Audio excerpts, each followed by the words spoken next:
तो दोस्तों मैट्रिक का एग्जाम यानी क्लास 10 का फाइनल एग्जाम देने में बहुत सारी प्रॉब्लम फेस करनी पड़ती है। इससे पहले सब एग्जाम देते, ऐसा नहीं कि इससे पहले एग्जाम ही नहीं दिया, डायरेक्ट 10th का फाइनल, इससे पहले सब एग्जाम देते, लेकिन पहली बार बोर्ड का एग्जाम होता है। और मेन चीज स्कूल से बाहर एग्जाम तो पहली बार होता है, तो ऑकवर्ड फील तो होगा, ठीक है। डर सा लगा रहता है, 10 साल की मेहनत होती है, कहीं कोई प्रॉब्लम ना हो जाए। जी हाँ, 10 साल की मेहनत होती है क्लास 10 का final exam. And main problem, कहीं हार्ड क्वेश्चन आया तो, कहीं ना लिख पाए तो, कहीं समय ना मिल पाया भाई साहब तो तब क्या होगा।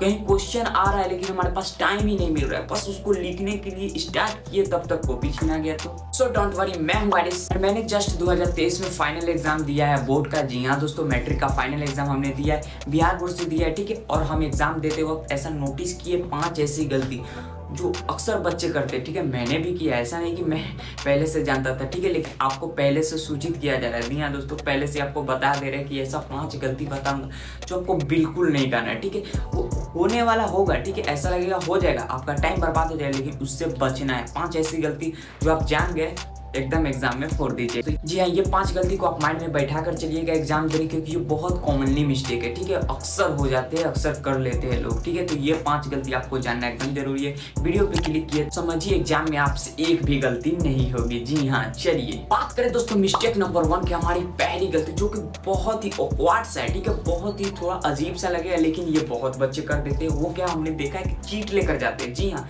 देखिए हम बिहार बोर्ड से है, ठीक है। आपका बोर्ड अगर अलग हुआ, बिहार बोर्ड तो भाई साहब बहुत कर रही है, ठीक है। अगर बिहार बोर्ड में चीट लेकर जाते हैं, ठीक है, तो आपका चेकिंग होगा, ठीक है। कितने बच्चे क्या करते हैं, चीट को पैकेट में, यहाँ पे जूता में, सॉक्स में रख लेते हैं, ठीक है। रखने के बाद सोचते हैं कि जाके वहाँ चीट कीजिए। क्या कीजिएगा, मान लीजिए आपको पता थोड़ी ना होता है कौन सा क्वेश्चन आने वाला है, ठीक है। मान लीजिए आप कोई क्वेश्चन का चीट ले लिए और रख लिए। पहले तो क्वेश्चन आउट होता नहीं है बिहार बोर्ड में, आप जो बोर्ड से उसका नहीं पता, लेकिन बिहार बोर्ड में तो आउट नहीं होता है मैट्रिक का पहले, ठीक है।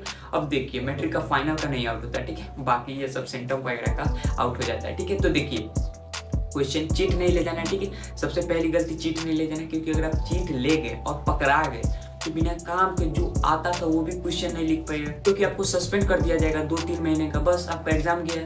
तो फिर चीट तो बिल्कुल ना ले जाइए। और आपको क्या लगता है कि आप चीट ले जाकर पास कर जाइएगा? नहीं, जो चीट ले जाएगा कहीं वो क्वेश्चन ही नहीं आया तो इतनी मेहनत का क्या फायदा, इतना रिस्क क्यों लेना भाई साहब। मान लीजिए बहुत चीट ले लिए, ठीक है, चीट ले लिए, बहुत हिसाब से हम चल गए, चेकिंग वगैरह करा ली, लेकिन नहीं फंसे, ठीक है। बहुत बच्चे बच जाते हैं, ठीक है, मान के बच गए, लेकिन जाकर क्वेश्चन ही नहीं मिला। तो अगर मान गए एकदम आपका लक बहुत साथ दिया, जो क्वेश्चन लेकर गए 5 नंबर क्वेश्चन, वो क्वेश्चन भी मिल गया, ठीक है, उसका आंसर आपके पास है, लेकिन आप चीट लिख नहीं पाएंगे। जी हाँ, आप नहीं लिख पाएंगे। बिहार बोर्ड से मैं दिया, नहीं लिख पाएंगे। आप जैसे चिट निकाल कर रख कर न लिखिएगा, ठीक है, या फिर कहीं छुपा कर नहीं। आपका टीचर हमेशा आपके चारों तरफ घूमता रहता है, राउंड मारता रहता है भाई साहब। चिट लिखिएगा, पकड़ा जाइएगा, ठीक है। तो ये तो गलती एकदम कॉमनली मिस्टेक है, ये तो करना ही नहीं। चिट के बारे में एकदम सोचिए नहीं भाई साहब, एकदम मत सोचिए। अभी बहुत 4 और गलती बताने वाला हूँ, वो भी बहुत कॉमनली मिस्टेक है। तो चलिए वीडियो को पूरा देखिएगा, ठीक है। बात करें दोस्तों गलती नंबर 2 यानी मिस्टेक नंबर 2 की, तो दोस्तों आपको एग्जाम में, ठीक है, अगर हम बिहार बोर्ड से दिए, कोई भी बोर्ड से अगर आप एग्जाम दे रहे हैं तो आपको ऑब्जेक्टिव एंड सब्जेक्टिव पूछा जा रहा है, ठीक है। हम बिहार बोर्ड के लेते तो बिहार बोर्ड में मान गए मैथ में 100 पूछा जाता है, ठीक है, बाकी साइंस में 80 पूछा जाता है, ठीक है। तो मान लीजिए साइंस का बात करते हैं, तो साइंस में 80 ऑब्जेक्टिव है, जिसमें से आपको 40 का आंसर देना है, ठीक है। तो कितने बच्चे क्या करते हैं पता है, वो 80 जो ऑब्जेक्टिव है वो पूरा देखेंगे, ठीक है, उसके बाद पूरा देखेंगे, उसके बाद 40 जो आ रहा है उसको वहीं पे क्वेश्चन पे टिक करेंगे, ठीक है, क्वेश्चन पे टिक करेंगे, ये 40 ये 40, उसके बाद फिल करेंगे। इससे आपका समय बहुत बर्बाद होता है। समय बहुत कीमती है भाई, एग्जाम देते वक्त समय 1-1 सेकेंड आपके लिए कीमती है, ठीक है। तो आप बिना काम के क्वेश्चन में ऐसे कीजिएगा तो कोई फायदा नहीं, आपका टाइम वेस्ट होगा, ठीक है। क्वेश्चन में टिक मत लगाइए ऑब्जेक्टिव का, ठीक है। आप क्या कीजिए पता है, ऑब्जेक्टिव जो क्वेश्चन आ रहा है, ठीक है, पहला क्वेश्चन पढ़े, हाँ एकदम पूरा ध्यान से, ठीक है, एकदम फास्ट पढ़ना है। पहला क्वेश्चन पढ़े, हाँ पहला क्वेश्चन आया, फटाक से ओमार सीट मिलता है, ठीक, उसमें फिलअप की। सेकंड पढ़े, आया भरे। तीसरा पढ़े, नहीं आया कोई बात नहीं, चौथा देखे आया भरे। जो आ रहा है पूरा 40 रंग दिए, ठीक है। आप 40 ये मत देखिए पहले ही नोट डाउन कीजिए, हाँ 40 पहले ही चुन लेते, नहीं, आप भरते चलिए, भरते पूरा 80 तक जाइए। आप 40 के बदले 50 भर दीजिए, 55 भर दीजिए, कोई बात नहीं, लेकिन आप क्या कीजिए एक लिमिट वाइज देखिए कि हाँ 40 हो गया, गिनते हुए मत चलिए, ठीक है। एक लिमिट वाइज देख लीजिए कि हाँ कुछ हो गया, उसके बाद एक बार गिन लीजिए 40 हो गया तो ठीक है, ज्यादा हो गया कोई टेंशन नहीं। ज्यादा होने पर शुरू का जो 40 होता है ना, शुरू का जो 40 ऑब्जेक्टिव वही काउंट डाउन होता है, ठीक है। तो ज्यादा होने पर कोई अफसोस नहीं कीजिए, नंबर वगैरह नहीं रखने वाला, शुरू का 40 से जो रहेगा बाकी सब चल जाएगा। लेकिन अगर कम है 40 से तो आप देखिए 2 3 4 5 जो कम है वो भी आप फिलअप कर लीजिए, ठीक है। ऑब्जेक्टिव में टाइम वेस्ट मत कीजिए क्वेश्चन पे टिक लगाने के, ये हमारा गलती दूसरा था, बहुत कॉमनली कर देते। मैंने भी ऐसा एक किया था, मैथ में किया था, पहले ही क्वेश्चन में ही टिक लगा देता था। नहीं, मैथ में ऑब्जेक्टिव होता है, मैथ में ऑब्जेक्टिव थोड़ा डिफिकल्ट होता है, थोड़ा कैलकुलेशन वाला होता है, ठीक है। तो आप कैलकुलेशन करके डायरेक्ट ओएमआर शीट पे लिखिए, ठीक है। क्वेश्चन में क्यों लगाना भाई, क्वेश्चन की क्या जरूरत, क्वेश्चन में क्यों लगाना, क्वेश्चन में क्यों लगाता है, ताकि ध्यान रहे हाँ इसका ये होगा, हमको नहीं बताना, हमको ओएमआर शीट पे डायरेक्ट लिख के दे देना है भाई, समझ गए। बात करें दोस्तों तीसरे मिस्टेक की, दोस्तों तीसरा गलती जो कि सब्जेक्टिव की तरफ है, ठीक है। हमने ऑब्जेक्टिव में क्या बताया कि आप क्वेश्चन में टिक नहीं लगाना है, डायरेक्ट ओएमआर शीट में बनना है, ठीक है। लेकिन सब्जेक्टिव में इसका ऑपोजिट करना है, ठीक है। सब्जेक्टिव में क्या गलती करते हैं, क्वेश्चन देखते हैं फटाक से उसका आंसर लिख देते हैं, बीच में गड़बड़ा जाता है, फिर उसके बाद हिसाब नहीं लगा पाते, ठीक है। क्योंकि अगर वहाँ पे काट छाट कीजिएगा, बोर्ड का जो पेपर है, ठीक है, क्लास 10 का फाइनल का पेपर दे रहे हैं, तो वहाँ पे अगर कट वगैरह कीजिएगा तो थोड़ा एग्जामिनर को ऑकवर्ड फील होगा ना। इसलिए देखिए आप क्या कीजिएगा, सब्जेक्टिव का मान गए 8 क्वेश्चन पूछ रहा है, ठीक है। मैथ में 30 पूछता है 2 नंबर का, ठीक है, और 8 पूछता है, क्या पूछता है 5 नंबर का, ठीक है, जिसमें से 4 देना होता है और 30 में से 15, ठीक है। तो मान गए जो मैथ है उसमें से 30 क्वेश्चन पूछ रहा है 2 नंबर का, ठीक है, तो उसमें से आपको 15 देना है। पहले आप ऊपर से लेकर नीचे तक 30 तक हम पहले ही बोले थे, ठीक है, पहले ही बोले थे कि आपको क्वेश्चन ऊपर से लेकर नीचे तक पढ़ लेना है, ठीक है। क्वेश्चन जरूर पढ़ना है, ठीक है, पूरा क्वेश्चन पढ़ना है, 10-15 मिनट टाइम निकाल के आपको क्वेश्चन पढ़ लेना है, ठीक है। 10-15 मिनट थोड़ा लेंदी हो जा रहा है क्योंकि टाइम की बहुत वहाँ पे कीमती होती है, तो आप 5-10 मिनट में सब्जेक्टिव पढ़िएगा, ठीक है। क्योंकि ऑब्जेक्टिव पढ़ने की जरूरत नहीं, ऑब्जेक्टिव पढ़िए, जो समझ में आ रहा है डायरेक्ट ओएमआर शीट में, ठीक है। ऑब्जेक्टिव पे ज्यादा फोकस मत कीजिएगा, ठीक है, ऑब्जेक्टिव पे नहीं। कितने बच्चे क्या करते हैं, पूरा जान ऑब्जेक्टिव पे लगा देते, ऑब्जेक्टिव भरने में ये वो, क्या कीजिएगा भाई सब, सब्जेक्टिव पे आइए ना, ऑब्जेक्टिव भरिए, ऑब्जेक्टिव आपका पूरा क्लियर होना चाहिए, ठीक है। लेकिन उसमें कम टाइम दीजिए, मेन टाइम आप सब्जेक्टिव में लीजिए, क्योंकि ऑब्जेक्टिव में कम टाइम लगता है, ठीक है। तो देखिए सब्जेक्टिव का क्या बात बोले कि सब्जेक्टिव में अगर मान गए 30 में से आपको 15 देना है, तो आपको 15 को टिक कर लेना है क्वेश्चन पे, ठीक है। उससे क्या होगा, आपका पूरा सूची बन जाएगा। और मेन चीज यहाँ पे क्या होता है, देखिए टिक करने से एक और फायदा क्या हो, ओएमआर शीट पे तो आप समझ जाते हैं किसका क्या है, ठीक है। लेकिन अगर आप टिक कर लेते हैं सब्जेक्टिव पे, ठीक है, सब्जेक्टिव का, ऑब्जेक्टिव की बात नहीं करें, सब्जेक्टिव पे, तो सब्जेक्टिव की अगर आप टिक कर लीजिएगा, जो कॉपी है उसमें आपको लिखना पड़ता है, ऊपर का पैराग्राफ में लिखना पड़ता है कि क्वेश्चन नंबर 3 का आंसर या फिर क्वेश्चन नंबर 4 का आंसर, ठीक है, जितना का आंसर। तो मान लीजिए पहला क्वेश्चन आ रहा है, दूसरा नहीं आ रहा है, तीसरा आ रहा है, चौथा आ रहा है, पांचवा नहीं, छठा आ रहा है, तो उसी हिसाब टिक कीजिएगा। तो उस हिसाब से देखिएगा कि हाँ ये आ रहा है तो क्वेश्चन नंबर 3, उसके बाद आंसर लिखिए, question number 5 answer, question number 6 answer, question number 7, 8 नहीं आ रहा है 9, ठीक है, ऐसे कीजिएगा तो पूरा लिख पाइएगा, ठीक है।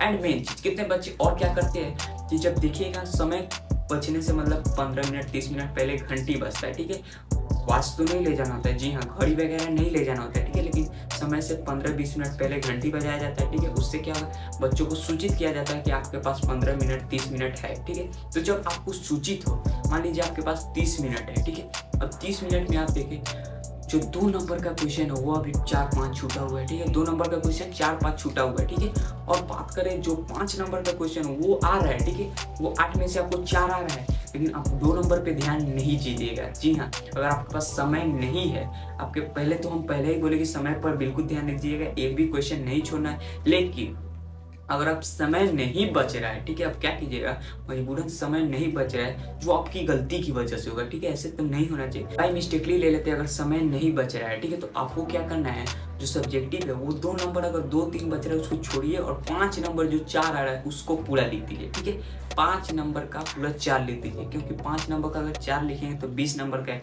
तो अगर खींच गाच के 5 नंबर काट ले तो यहाँ पे 15 नंबर मिल जाएगा। देखिए नंबर देखिए, यहाँ पे 15 नंबर मिल जाएगा। लेकिन अगर 2 नंबर पे ध्यान दीजिएगा, 2 नंबर अगर 5 भी लिख दीजिएगा पूरा सही भी, तो फिर 10 नंबर ही मिलेगा, और 5 नंबर तो छूट ही जाएगा जब समय नहीं है, तो ठीक है। तो ये बात ध्यान रखिएगा, ठीक है। बात करें दोस्तों चौथी गलती की, यानी 4th मिस्टेक की, तो जो हर बच्चा, लगभग बच्चा करता है, क्या करता है, कोई बच्चा अगर तेज है, उसको 100 क्वेश्चन आ रहा है, ठीक है, 10 में से 10 क्वेश्चन पूछा जा रहा है, उसमें से 5 का जवाब देना, 5 आ रहा है वो 5 लिख देता है। लेकिन कितने बच्चे क्या करते हैं, 10 में से 5 पूछे, उनको 4 आता है, 1 पे डाउट रहता है, ठीक है, तो वो 4 लिख देते, सोचते 1 पे डाउट वगैरह इसको छोड़ देते। नहीं छोड़ना है, जी हाँ, नहीं छोड़ना है। जिस क्वेश्चन पे आपको डाउट है कोई बात नहीं, 2 लाइन कम ही लिखिए, लेकिन लिख कर आइए। क्वेश्चन तो एकदम नहीं छोड़ना है, जितना पूछ रहा है उतना लिखिए। 10 में से 5 पूछ रहा है लिखिए, 20 में से 10 पूछ रहा है लिखिए पूरा 10। जितना क्वेश्चन पूछा जा रहा है लिखिए, जितना आ रहा है उतना लिखिए, ठीक है। कोई उसको लंबा चौड़ा नहीं करना है, जितना आपको समझ में आ रहा है एकदम लिखिए। एग्जामिनर क्या करेगा, 2 नंबर की जगह 1 नंबर भी तो देगा ना। अगर क्वेश्चन अगर आप आंसर लिखे, पूरा खास तौर पे नहीं लिखे, ठीक है, तो 2 नंबर की जगह 1 नंबर तो मिलेगा। लेकिन अगर आप लिखेंगे ही नहीं तो क्या मिलेगा, ठीक है। इसलिए क्वेश्चन को एकदम नहीं छोड़िए। ये भी बहुत कॉमनली मिस्टेक है, बच्चे कर देते हैं। जो क्वेश्चन में डाउट करते हैं उसको छोड़ देते। डाउट हो रहा है, जो आ रहा है लिखिए। जी हाँ, उसके बारे में थोड़ी जानकारी है, हल्का सा भी नॉलेज है, लिख दीजिए। जी हाँ, कॉपी पे आपको लिखना है, ठीक है। एक भी क्वेश्चन आपको छोड़ना नहीं है, ठीक है। एंड 5वां, ये भी बहुत कॉमन मिस्टेक है। बच्चे क्या करते हैं पता है, बच्चे क्या करते हैं, 1 ब्लैक पेन 1 ब्लू पेन लेकर चल जाएंगे एग्जाम देने, जो कि बहुत ही खराब है, ठीक है। आपको 2 3 ब्लैक 2 3 ब्लू पेन ले जाना है। उससे क्या होगा, अगर एक भी पेन समय पर धोखा दिया, फटाक से पेन चेंज कीजिए, ठीक है। किसी से मांगने वाला वहाँ पे टाइम नहीं है। मान लीजिए कोई कितना भी दोस्त आपका खास हो, वो पेन दे देगा, लेकिन आपके पास टाइम नहीं है वहाँ पे किसी से मांगने के लिए, किसी से ये वो करने के लिए, बातचीत करने के लिए, कुछ भी टाइम नहीं है, ठीक। 2 3 ब्लैक पेन ले लीजिए, स्केल ले लीजिए। स्केल ले लीजिएगा हर एग्जाम में, ये भी पॉइंट याद रखिए, ठीक है। जो स्केल है, कितने बच्चे क्या करते हैं, स्केल का क्या है, साइंस में कभी काम पड़ेगा नहीं तो मैथ में काम पड़ेगा। बाकी सोशल साइंस में क्यों ले जाना, हिंदी इंग्लिश नहीं। स्केल आपको ले जाना है लाइन पढ़ने के लिए, ठीक है। वहाँ पे लाइनिंग करने के लिए आपको स्केल ले जाना होगा, ठीक है। क्वेश्चन नंबर लिख के पैराग्राफ पे जो लाइनिंग करते हैं वहाँ पे स्केल काम होगा। तो स्केल ले जाना है, 2 3 ब्लैक पेन ले जाना है, 2 ब्लैक हो गया 2 ब्लू हो गया, ऐसे ले जाना है, ठीक है। यहाँ पे क्या कीजिएगा, ज्यादा भी कर दीजिए, 3 ब्लैक 3 ब्लू ले लीजिएगा। और मेन चीज, एक और क्या गलती करते हैं, एग्जाम देने जाते हैं तो नया पेन खरीद लेते हैं, ठीक है। अब कीजिएगा, देखिए हम बोल दिए 2 3 ब्लैक पेन लेने के लिए, आप क्या कीजिएगा, जाके एग्जाम में 3 ब्लैक ले लिए 3 ब्लू ले लिए, जो कि बहुत गलत होगा। जी हाँ, न्यू पेन से तो लिखना नहीं है एग्जाम में, क्योंकि न्यू पेन प्रॉपर्ली नहीं चलता है, ठीक है। वो थोड़ा अकॉर्डिंग चलता है, ठीक है। तो आप क्या कीजिए, जो पेन ले लिए, मानते हैं न्यू पेन लिया, आपके पास यूज्ड पेन है, ठीक है। अगर आधा भी चला हुआ है तब भी वो सब ले जाइए, ठीक है। पेन जो यूज्ड है वो ले जाइए, ठीक है। लेकिन न्यू पेन नहीं ले जाएगा। और न्यू पेन भी लेना है तो आप रात को खरीद लीजिए, एग्जाम के रात को, ठीक है। जैसे आज रात को खरीदे, कल एग्जाम है तो आज रात को खरीद लिए। खरीदने के बाद खूब चला है, ठीक है। 1 2 पेज उससे लिखे, रफ वगैरह किए, खूब उससे लिखे, तब वो क्या हो जाएगा, अपना लाइन पे आ जाएगा, रफली हो जाएगा, तब एग्जाम में अच्छे से लिख पाए। नहीं तो न्यू पेन से राइटिंग भी नहीं बढ़ता, बहुत ही ऑकवर्डिंग सा लगता है। मतलब समझिए, न्यू पेन तो ले ही नहीं जाना है, ठीक है। उसको पहले यूज कर लीजिए, उसके बाद ले जाना है, ठीक है। तो बस यही था 5 गलती। उम्मीद करता हूँ 5 गलती आपको समझ में आई होगी। अगर यहाँ तक बने हैं तो आप तो सीरियस है, आप 5 गलती नहीं कीजिएगा, ठीक है। बाई मिस्टेक की कोई गलती अगर हो जाए तो आप हमें कमेंट कीजिएगा कि धोखा से हो गया, ठीक है। लेकिन हमारे हिसाब से नहीं होना चाहिए, क्योंकि आपको केयरफुल पहले कर दे। एग्जाम में समय नहीं मिलता है। मैंने एग्जाम दिया, ठीक है, मैं आप पर्सनली बताता हूँ, मैंने एग्जाम दिया, एग्जाम में समय नहीं मिलता है। पहला हमारा मैथ था, ठीक है। आप लोग का शायद 2024 में अगर एग्जाम दे रहे मैथ नहीं होगा, ठीक है। लेकिन हमारा पहला मैथ था, हमको कुछ पता नहीं भाई साहब, पता है। और क्या चीज़ हो रहा है, बार बार भाई साहब नाम लिखने के लिए, रोल नंबर के लिए, रोल कोड के लिए बार बार पेपर आ रहा है। हम उसी पे पूरा फोकस कर रहे हैं, आराम से उसको अच्छा से राइटिंग से लिख दे रहे। यहाँ पे क्वेश्चन क्या आराम से लिख रहे। ऐसे करके हम पता है 5 नंबर वाला 2 छोड़ कर आ गए थे। जी हाँ, मैथ में 5 नंबर वाला 2 छोड़ कर आ गए थे, ठीक है। तो इसलिए आपको हम सूचित कर दे रहे पहले ही, जो बीच में पेपर अगर आया रोल नंबर रोल कोड लिखने के लिए, ये करो, आप क्या कीजिएगा, वो देखिएगा, फटाक से लिख दीजिएगा, ठीक है। और लिखने के बाद ये भी गलती बहुत, ये गलती भी ध्यान रखिए। तो लिखने के बाद क्या करते हैं पता है, लिखने के बाद उसको रख लेंगे, ठीक है। सर लीजिए, ऐसा नहीं करना है, ठीक है। लिखिए, उसके बाद यहाँ पे अगर बेंच दिखे तो उसके नीचे मिलता है, ठीक है। उसके नीचे पेपर रखने वाले में, तो उसमें रख दीजिए उसको, ठीक है। एकदम रख दीजिए। सर को अगर खुद फिक्र होगा वो खुद आएंगे, लिखा ऐसा फील किया तो हाँ निकालिए दे दीजिए। थोड़ा भी टाइम वेस्टिंग है और फटाक से लिखना है। बढ़िया राइटिंग में लिखना और फटाक से लिखना है, अच्छा राइटिंग होना चाहिए, फटाक से उसको लिखना है, क्योंकि उससे हमको नहीं पता, उसको जल्दी से दे देना है, ठीक है। उसको अच्छा से लिखना जो पूछना। और हाँ, एग्जामिनर जो है, जो एग्जाम लेने वाला है, वो पहले ही आपको सूचित कर देगा, बता देगा क्या क्या फिल करना है, उसको ध्यान से पहले देख लेना है, ठीक है। उससे पहले, ठीक है, उसको पहले ध्यान से देखो, वो एग्जाम से पहले ही बोल देता है, ठीक है। तो उसको ध्यान से सुन लेना है। उसके बाद एक बार तो सुनना है, उसके बाद समझ जाइएगा, एकदम केयरफुली समझना है, वहाँ पे फोकस में रहना। उसके बाद फटाक से मारे दे दिए, फटाक से मारे दे दिए, ठीक है। और पूरा फोकस हमारा क्या होगा, ऑब्जेक्टिव और सब्जेक्टिव पे, और सबसे ज़्यादा सब्जेक्टिव पे, ठीक है। तो बस यहीं तक था वीडियो। उम्मीद करता हूं वीडियो पसंद है तो वीडियो को लाइक कर दीजिए, चैनल को सब्सक्राइब कर दीजिए। चलिए हम मिलते हैं नेक्स्ट वीडियो में, तब तक के लिए बाय। पढ़ाई कीजिए, पढ़ाई पे ध्यान दीजिए। चलिए।